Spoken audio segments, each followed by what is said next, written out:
Intelligence అనేది game changer గా మారబోతుందని CM Chandrababu Naidu తెలిపారు.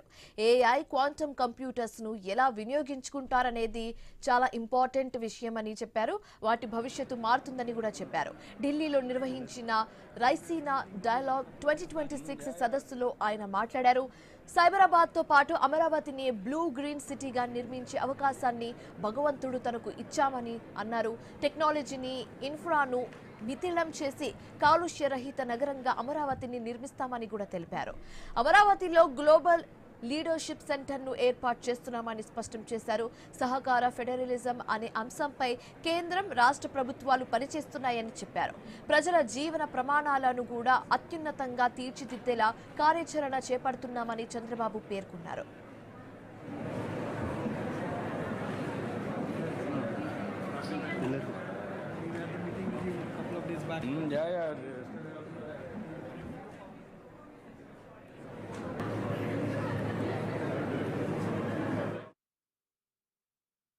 All over the world, highest per capita income, Indians, among Indians, Telugu community. Now from IT to AI, this is a game changer. But how to go about all these things is very important. There will be a lot of changes in the near future. For everybody, every person day-to-day life, AI is going to play a crucial role. Now data center, data is wealth. How to use this data through AI and also with quantum computers, it all depends upon the ability of that country or individual or state.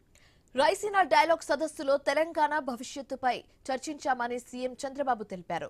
అన్ని రంగాల్లో AP అభివృద్ధికి చేసిన సూచనలను అమలు చేస్తున్నామని చెప్పారు. 2047కి India ప్రపంచంలో number 1 స్థానంలో ఉంటుందని పేర్కొన్నారు. ఏఐ, క్వాంటమ్ రంగాల్లో ఏపీని అగ్రగామిగా నిలబెడతామని చంద్రబాబు స్పష్టం చేశారు. రాష్ట్ర అభివృద్ధిలో నాలెడ్జ్, టెక్నాలజీది కీలక పాత్ర అని ఆయన కొనియాడారు. ముందుండాలని, మన వాళ్ళకు అవకాశాలు రావాలని చెప్పి ఆలోచిస్తూ ఈరోజు వచ్చిన తర్వాత వీళ్ళతో మాట్లాడడానికి కూడా కొన్ని ఆలోచనలు వస్తున్నాయి. అవన్నీ కూడా అమలు చేస్తాం. భారతదేశం అన్ని రంగాల్లో ముందుకు పోతా ఉంది.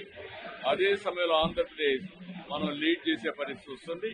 దీన్ని ఏ విధంగా లాజికల్ గా తీసుకుపోవాలో వ్యవసాయం కానీ, టూరిజం కానీ, టెక్నాలజీ కానీ అన్నిట్లో ముందుంటాం.